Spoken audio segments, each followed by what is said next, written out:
So guys, जैसा कि हमने पिछले एपिसोड में देखा कि जियोयान ने मास्टर याओ लाओ की इस फ्यूचर एनहांसमेंट स्किल का यूज किया और ब्लड सेक्रीफाइस करके उसने बोन ग्रोविंग ब्लड फ्यूजिंग पिल को रिफाइन करने लगा, जिससे काफी पावरफुल एनर्जी रिलीज हुई और वहाँ आसमान में दो और कलर के थंडर क्लाउड्स क्रिएट हो गए थे। सभी ये देखकर हैरान थे और उन सभी थंडर क्लाउड की पावर से कंबाइंड हुई एनर्जी नीचे ग्राउंड में आ रही थी, जिससे सभी लाइटनिंग डिवाइस भी नष्ट हो गए थे और थंडर ड्रैगन भी अब जियोयान की तरफ बढ़ने लगा था। सभी डर गए थे, पर जियोयान ने अपनी थंडर पपेट को बाहर निकाल लिया था, जो उस थंडर ड्रैगन को रोकते हुए उसकी पावर को एजो कर रहा था, जिससे वो पपेट भी अब प्रमोट हो गई थी और उसने थंडर ड्रैगन को भी नष्ट कर दिया था। जियोयान की पिल पूरी तरीके से रिफाइन हो चुकी थी। सभी से खुश थे क्योंकि जियोयान की वजह से पिल टावर हॉल ऑफ सोल्स के हाथों में जाने से बच जाएगा। फिर अब हम देखते हैं कि सभी अल्केमिस्ट अब हॉल में मौजूद थे जो पिल को रिफाइन करने में कामयाब हुए थे। कोंग जी अनाउंस करते हुए कहते हैं कि मेडिसिनल पिल्स में स्पीड सर्वोच्च शासन करती है और अब मैं घोषणा करता हूँ कि इस बार के स्पिल गैदरिंग कंपटीशन का चैंपियन जियोयान है। सभी लोग ये सुनकर काफी खुश होते हैं और जियोयान के लिए चीयर्स करने लगते हैं। वो कहते हैं कि जियोयान वाकई कमाल है जो इसने इस हॉल ऑफ सोल्स के एल्डर को हरा दिया और आज तक हमने ऐसे अल्केमिस्ट को कभी नहीं देखा। जियोंग भी काफी खुश होता है और वो हंसते हुए सभी से कहता है कि तुम सभी देख सकते हो ये लड़का मेरा भाई है जिससे इसका जीतना तय था। जियन गुस्से में कहती है कि तुम एक दोहरी सोच वाले व्यक्ति हो। पहले तो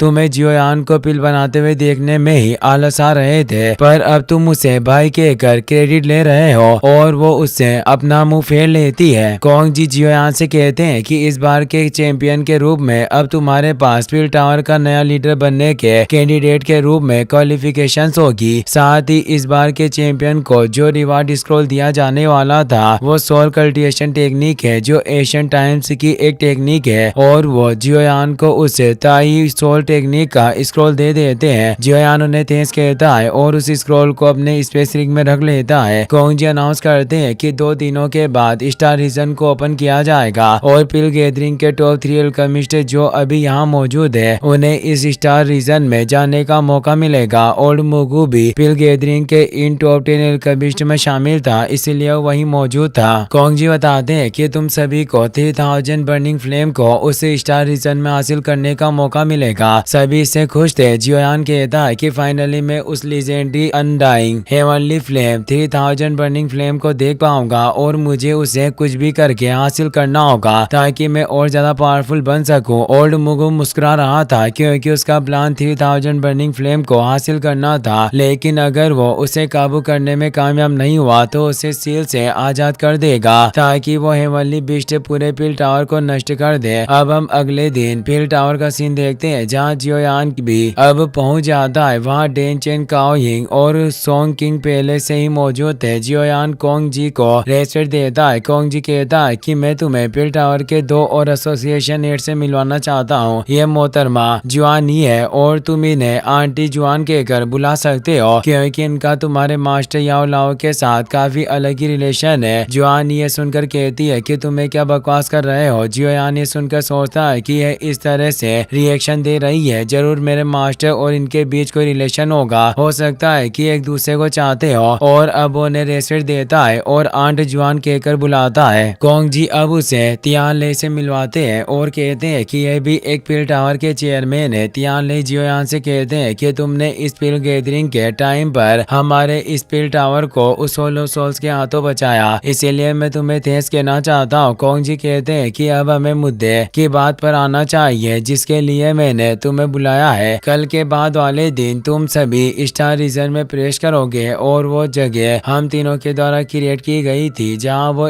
3000 बर्निंग फ्लेम को सील किया हुआ था। जानी कहती है कि हम तीनों काफी चिंतित है। अगर हॉल ऑफ सोल्स से उस 3000 बर्निंग फ्लेम को वश में करने में सफल नहीं होता तो ओल्ड मुगो निश्चित रूप से हमारी बनाई हुई सील को नुकसान पहुंचाएगा। इसीलिए जब स्टार रीजन ओपन होगा तो हम तीनों को स्टार रीजन सील को मेंटेन करने में ध्यान देना होगा ताकि वो 3000 बिस्ट बॉडी बाहर ना आ जाए, जिस वजह से हम वहां अंदर नहीं आ पाएंगे। कोंग जी कहते हैं कि यही वजह है कि मैंने तुम चारों को यहाँ बुलाया है। हमें उम्मीद है कि तुम हमारे एल्डर के साथ कोऑपरेट कर सकते हो। जितना पॉसिबल हो सके उस ओल्ड मुगु को उस 3000 बिस्ट फ्लेम से दूर रखने की कोशिश करना, लेकिन अगर अगर वो उस 3000 बर्निंग फ्लेम की सील को तोड़ने के लिए आगे बढ़ता है तो तुम मेरे दिए हुए इन पर्ल को कुचल देना। और वो उन सभी को एक मोती यानी पर्ल देते हैं। वो बताते हैं कि जैसे ही तुम इन पर्ल को क्रश करोगे, पील टावर के एलिट से तुम सभी की सहायता करने के लिए स्टार रीजन में प्रवेश कर जाएंगे। अब पील टावर का अस्तित्व तुम सभी पर डिपेंड करता है। वो उस पर्ल को अपने पास रख लेता है। कोंग जी जियोयान से कहते हैं कि वो ओल्ड मुगु तुम्हें मारने की कोशिश करेगा, इसीलिए सिक्योरिटी रीजन की वजह से जियोयान तुम इस पील टावर के अंदर सुरक्षित रहोगे, इसीलिए तुम्हें अब यहीं रहना होगा। जियोयान इसके लिए उन तीनों को थैंक्स कहता है। अब जियोयान अपने रूम में आ जाता है। उसके साथ जियन और लिटिल फेक डॉक्टर भी थी। जियन उस जगह को देखकर खुश होती है। वो कहती है कि पील टावर वास्तव में काफी शानदार है और बड़ा है, लेकिन मैं अभी भी नहीं जानती कि इस जगह पर टेस्टी पिल्स कहाँ पर छिपी होगी। जियोयान बैठकर चाय पीने लगता है और कहता है कि तुम दोनों यहाँ कैसे आ गए? मैं तुम दोनों को लेने के लिए किसी के द्वारा मैसेज भेजने वाला था। जियन कहती है कि जाहिर सी बात है कि मुझे तुमसे पिल हासिल करनी थी, इसीलिए मैं यहाँ गई। साथ ही मैं तुम्हारी 3000 बर्निंग फ्लेम को भी हासिल करने में मदद करना चाहती हूँ, इसीलिए मेरे पास तुम्हें बताने के लिए कुछ है। मेरी मदद के बिना मैं गारंटी देती हूँ कि तुम उस 3000 बर्निंग फ्लेम को काबू नहीं कर पाओगे। जियोयान ये सुनकर हैरान होता है और वो जियन से कहता है कि मुझे सब कुछ विस्तार में बताओ। जियन कहती है कि अभी करंट में जो 3000 बर्निंग फ्लेम की पावर है, उससे इस पील टावर के ये 3 एल्डर भी निपट नहीं सकते। और तुम मुझे ये मत बताना कि तुम जियानान एकेडमी की फालन आर्ट फ्लेम की मदद से उसे काबू करने के बारे में सोच रहे थे, क्योंकि तुम कभी भी उसे 3000 बर्निंग फ्लेम को बलपूर्वक हासिल नहीं कर पाओगे। जियोयान बोलता है कि तुम्हारे दिमाग में आखिर कौन सा मेथड है जिससे मैं उस 3000 बर्निंग फ्लेम को हासिल कर सकता हूँ। जियन वहाँ इधर उधर टहल रही थी। वो कहती है कि बेशक मैं एक मेथड को जानती हूँ, लेकिन पहले तुम्हें मुझसे एक वादा करना होगा कि तुम हर दिन मुझे जियोंग के मेडिसिनल इंग्रेडिएंट से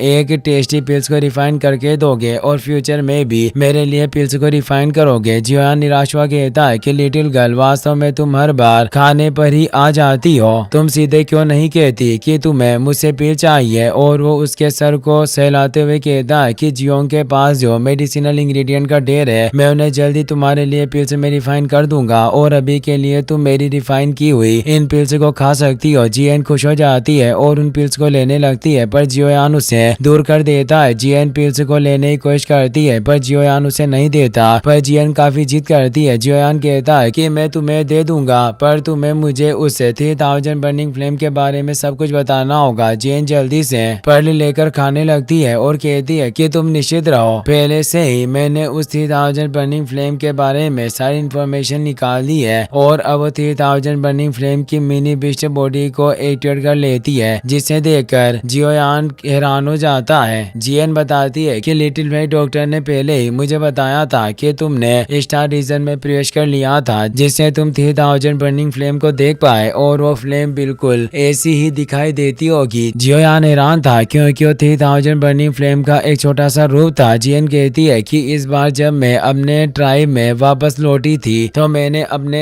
एल्डर से इस 3000 बर्निंग फ्लेम के बारे में पूछा। ये एक ऐसी हेवनली फ्लेम है जिसने पहले से ही स्पिरिचुअल कॉन्शियसनेस को विकसित कर लिया है, जिससे इसका किसी भी आदमी के प्रति सरेंडर करना असंभव है, जिससे कोई भी इस फ्लेम को रिफाइन नहीं कर पाएगा। और जियोयान से कहती है कि क्या तुम जानते हो कि आखिर वो 3000 बर्निंग फ्लेम का मिनी फॉर्म कैसे मेरे ट्राइब में मौजूद था? जियोयान परेशान था और उसे कुछ समझ नहीं आ रहा था। तो जियन कहती है कि ऐसा इसीलिए है क्योंकि वो 3000 बर्निंग फ्लेम मेरे ट्राइब के द्वारा ही पाला गया था। जियोयान के ये सुनकर होश उड़ जाते हैं। जियन मुस्कुराते हुए कहती है कि 3000 बर्निंग फ्लेम जब केवल एक सीड के रूप में था, तब उसे मेरे ट्राइब के एक सीनियर के द्वारा खोजा गया था और उस सीनियर ने इस 3000 बर्निंग फ्लेम पर एक इम्प्रिंट यानी छाप छोड़ी थी, जो अभी भी उस 3000 बर्निंग फ्लेम के भीतर मौजूद होगी। ओरिजिनल बॉडी मिनी फॉर्म मेरे ट्राइब में मौजूद था। जियोयान कहता है कि अगर उस 3000 बर्निंग फ्लेम को तुम्हारे ट्राइब के द्वारा पाला गया था तो अभी इस पील टावर के स्टार रीजन में कैसे सील हो सकती है? जियन सोचकर कहती है कि सैकड़ों सालों पहले हमारे ट्राइब के सीनियर गायब हो गए थे, जिससे वो 3000 बर्निंग फ्लेम गायब हो गई और उस फ्लेम में कॉन्शियसनेस होने की वजह से उसने खुद को आगे बढ़ाया और उस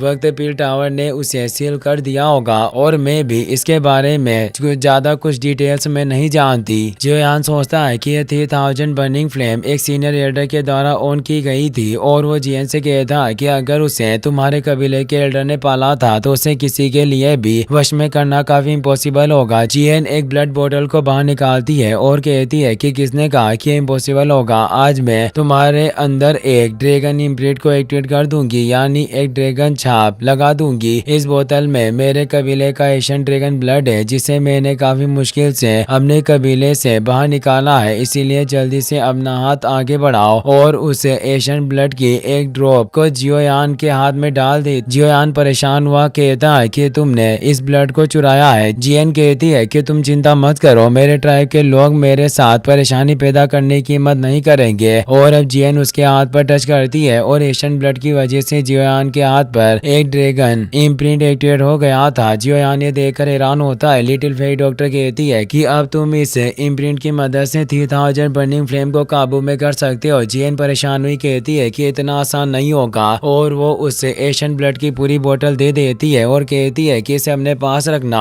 और जब तुम स्टार रीजन में प्रवेश करोगे तब इस बोतल से बचे हुए ब्लड को पेंट के रूप में इस्तेमाल करना और उस 3000 बर्निंग फ्लेम के माथे यानी हेड पर इससे एक इम्प्रिंट बना देना जिससे तुम्हारी बॉडी के अंदर मौजूद इम्प्रिंट उस ड्रैगन के साथ कनेक्ट होकर एक्टिवेट हो जाएगी और 3000 बर्निंग फ्लेम बीस्ट तुम्हारे काबू में हो जाएगा। लेकिन मैं तुम्हें सलाह देना चाहती हूँ कि तुम उस पर सील लगाने से पहले उसकी स्पिरिचुअल पावर को खत्म कर देना, जिससे तुम्हारे पास सफलता का मौका काफी ज्यादा होगा। जियोयान कहता है कि अगर मैं ऐसा करने में सफल नहीं हुआ तो क्या होगा। जियन परेशान हुई कहती है कि ड्रैगन इम्प्रिंट कॉम्प्लीमेंट्री है, जिससे अगर तुम उस पर काबू करने में असफल हो जाते हो तो केवल यही हो सकता है कि वो 3000 बर्निंग फ्लेम उल्टा तुम्हें कंट्रोल कर ले। जियोयान ये सुनकर परेशान होता है। लिटिल फेरी डॉक्टर कहती है कि जियोयान इस बर्निंग फ्लेम को कंट्रोल करना काफी मुश्किल है और साथ ही इसमें तुम्हारी जान जाने की काफी रिस्क है, इसीलिए तुम्हें जोखिम नहीं लेना चाहिए। जियन कहती है कि केवल एक यही तरीका है जिससे तुम उस 3000 बर्निंग फ्लेम को